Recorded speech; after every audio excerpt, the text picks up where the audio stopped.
here with Corey Robinson, the new project director of the Queens Community Justice Center of Far Rockaway.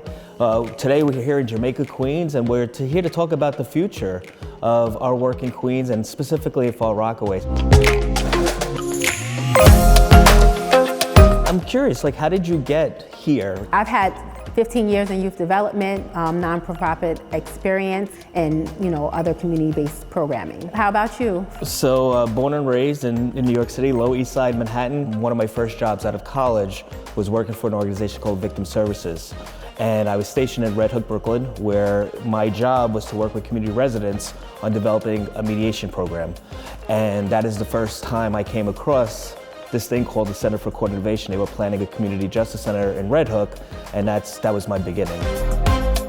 When I left Red Hook to go to Brownsville, the idea was around creating another community justice center that had a court.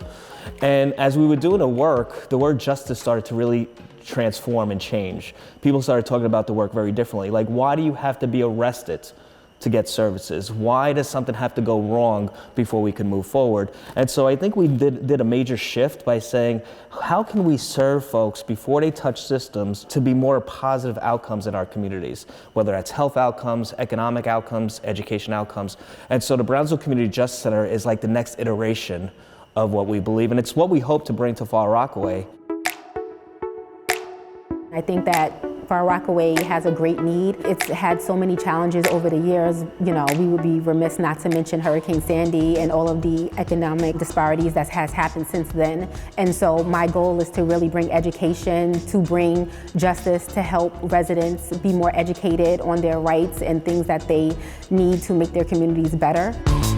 One of the projects we're working on is this idea around participatory justice. What do you think is some of the values of doing that? So with the participatory research that we're going to be doing, we're going to be doing focus groups with different levels of community members. So teenagers, young adults, senior citizens, and we're going to be asking them a lot of pointed questions. And specifically, we want to know about how they feel about justice in their community, some of the issues that are top priority for them.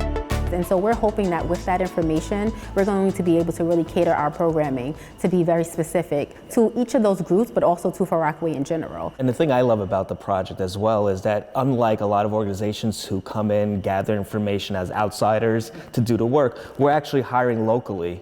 So we want to train local residents to be social scientists, to gather the information, to evaluate the data, to be program managers and program developers. And that's good that you said that, because I'm really committed to hiring within the Far Rockaway area.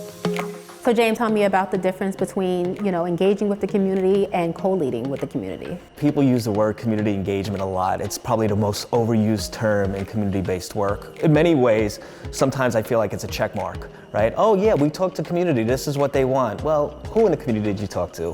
What is the check mark that you were trying to get? So community engagement is like the base level, that you want to get community input as much as possible.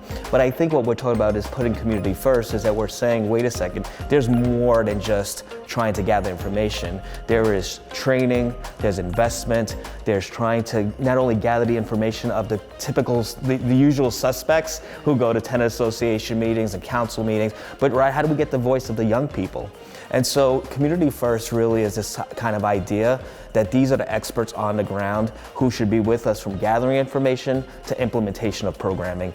And then we should also continue to talk with them when we need to pivot or we need to iterate other programming. I think the ultimate success is that community residents start to take what they learn and they're putting it into the neighborhood every day. So it goes well beyond a justice center, but it's a movement. So success in many ways has always been putting ourselves out of business because community can handle it all on their own. Yeah.